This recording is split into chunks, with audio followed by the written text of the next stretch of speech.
next reader is Jenna Elizabeth Johnson.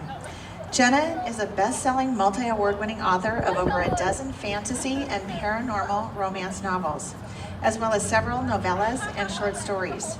She is best known for her Legend of Oescienne and Otherworld series. Hello, everybody. All right, I'm going to jump right in because I'm just totally afraid I'm going to go over time. So bear with me. Gritting his teeth, Jax banked right to move in closer to the hilltops. His companions swiftly followed suit.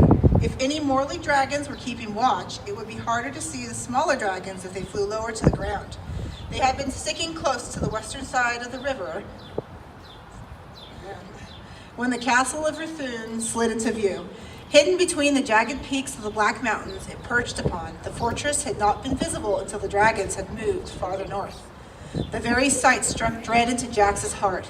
The complex itself was nothing compared to Darun's castle in Bronia, but rather, Ruthun was square and squat, 5 stories high at the most, with jagged crenellations running along the rooftop.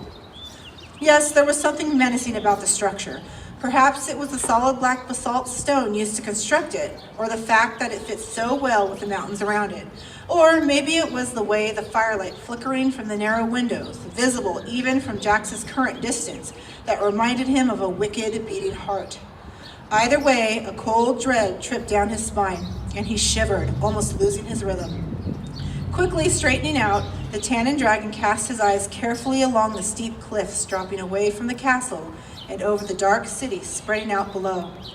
Nothing stirred in the city, not even fire smoke.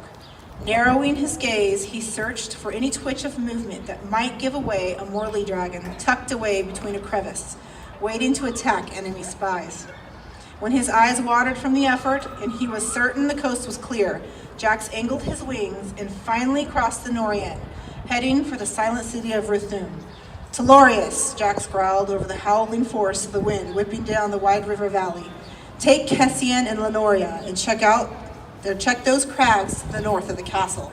I'll go with Andorius and see to those." He jerked his head in the opposite direction, wings beating strongly to keep from being blown off course. His 4 companions exchanged nods of understanding. Telorius, Lenoria, and Oescienne banking left to scout the crags to the east, while Jax and Andorius adjusted their flight to reach the crevices directly above the city, but still well below the castle proper. When they were only half a mile from their destination, Jax finally saw what he had been so certain did not exist. The Morley dragons perched above had camouflaged themselves well. Their massive dark wings curled around their heads and bodies. Jax had not thought the mindless beasts of Turian could be clever enough to hide in plain sight, but perhaps the tyrant had been breeding them smarter this past century. Their coloring blending perfectly with the rocks, making it appear as if they had been an extension of the multitude of spires scattered around the castle. By the time they stirred and stretched their wings, it was too late for the 2 Tannin dragons to change their path. The massive beasts, somewhat larger than Jax and Andorius, dropped from between the steep, jagged rocks like enormous bats pouring from a cavern. Their number was staggering. Not a dozen, not 2 dozen, at least 50 of the monstrosities bore down upon him and Andorius, spouting scarlet flame and emitting roars that rattled Jax's bones. In minutes they were surrounded, a great cyclone of wings and fire forcing them ever upward.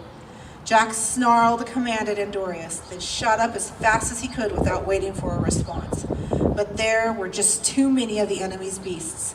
Soon a sphere of shadow surrounded him, and a harsh roar swiftly followed by a dragon's screech of pain had Jax clenching his teeth so hard he thought they might crack. He glanced down in time to spot Andorius' motionless form plummeting to the city below. So, Jax thought bitterly as the tyrant's monsters closed in, their fire brushing against his armor and driving him farther up the mountain and closer to the black castle above. This is why the Morley haven't been pestering us. They were laying a trap. Jax drew in a deep breath through his nostrils and cast all fear and cowardice from his heart. As the net tightened about him, he prayed to Ethowes that Jera, unlike him, would see the ruse for what it was, and that she would not come looking for him. Something, deep within his heart, however, told him his hopes were in vain. Thank you very much.